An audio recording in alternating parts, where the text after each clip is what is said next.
Let's see what we got today. Have you been assigned to teach English? Don't worry.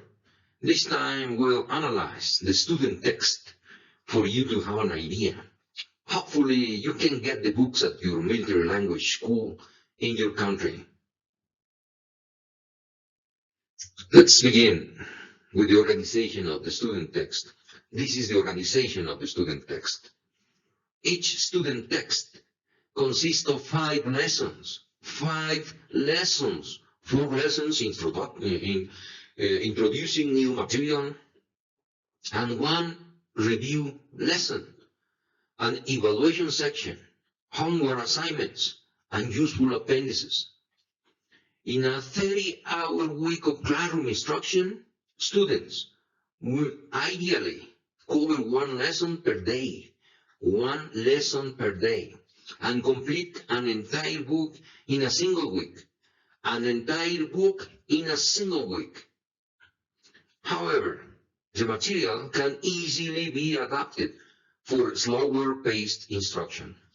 Do you remember that you need to study every day 5 hours with this method at your military language school? 5 hours a day. So, 1 week per book. The first 2 pages of each lesson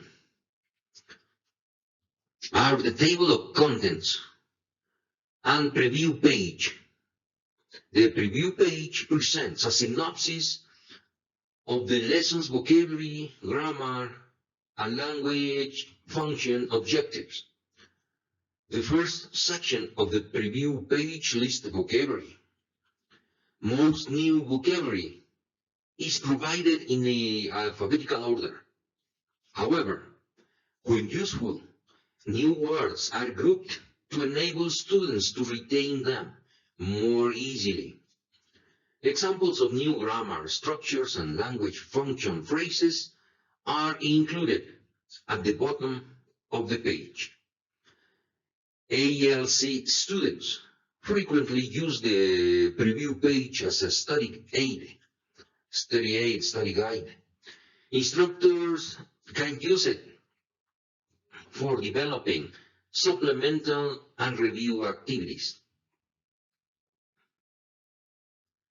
Homework assignments for the initial 4 lessons provide additional practice in accomplishing the objectives.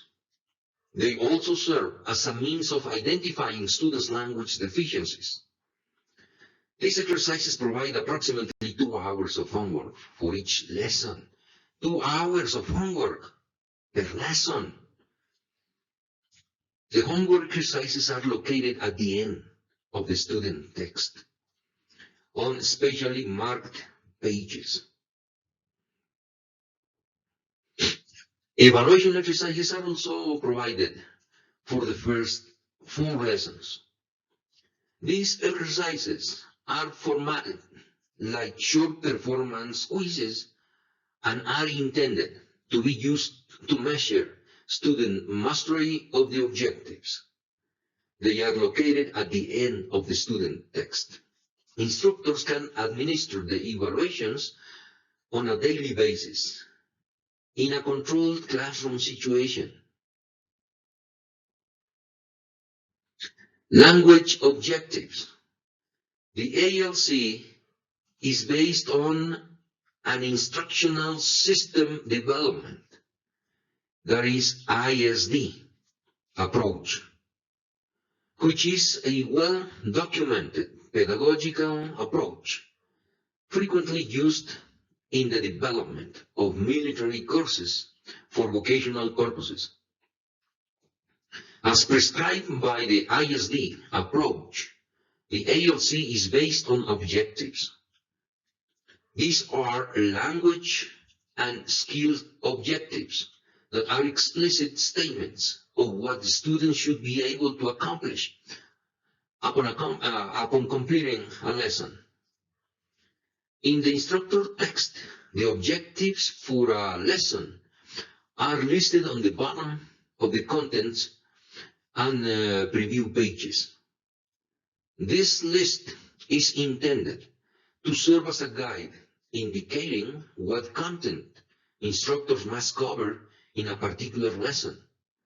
The objectives determine evaluative aspects of the lesson that are specifically measured by the quizzes. In the IT, or in instructor text, objectives appear again in the upper left or right margins of the page on which they are first introduced in order to emphasize their importance. Instructors who have analyzed the objectives for a particular lesson can streamline their instruction.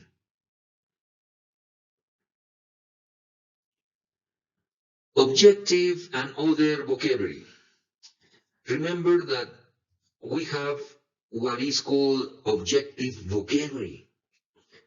So pay attention to this. The individual lessons of the ALC present vocabulary and grammar in context.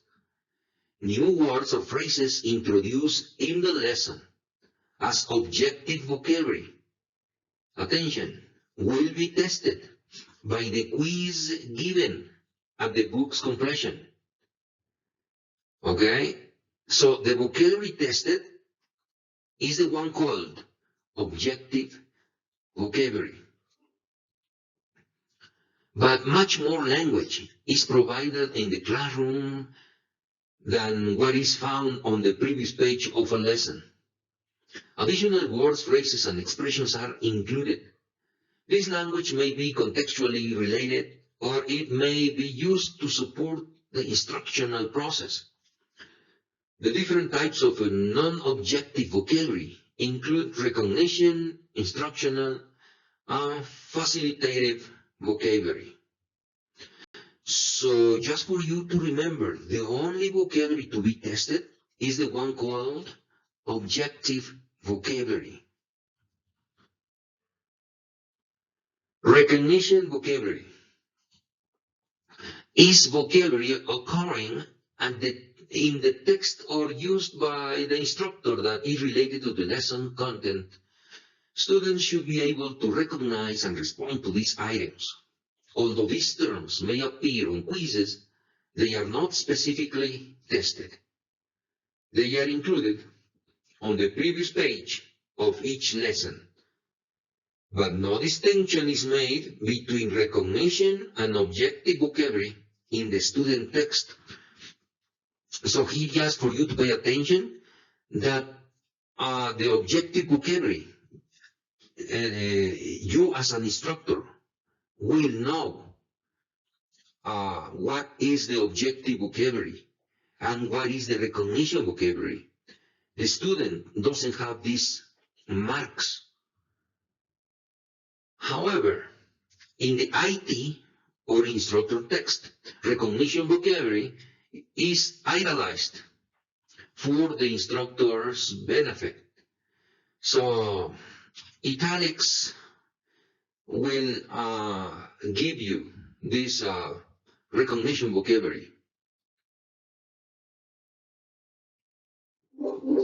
Instructional vocabulary includes words and phrases used in the text or by the instructor to explain new material, exercises, or the testing process, and to conduct activities. Examples include fill in the blank, circle A, B, C, or D, open your books, and please move your chairs into a circle. Students see and hear these terms repeatedly and should be able to recognize and respond to them in class, in lab, and during tests. Facilitated vocabulary consists of words and phrases used to help students understand the lesson more easily, and in many cases to provide more realistic and authentic sounding material for the instructor's benefit. They are alphabetically listed in the IT margin on the previous page of our lesson. These words and phrases do not appear on quizzes. For example, in Book 2, Lesson 3, is a lesson which deals with food. The cow is used to explain the meaning of beef. So the word beef is an objective vocabulary item and may appear on the book quiz. Cow is a facilitated vocabulary item and will not appear on a book to quiz. And that's all for now. Remember, you can get into the channel using playlists for you to have the videos in order. And be attentive because I will be posting some more about teaching, just for you to have some idea on how to and to what to. I don't know, to have an idea on how to support your ideas in your classroom. So see you soon.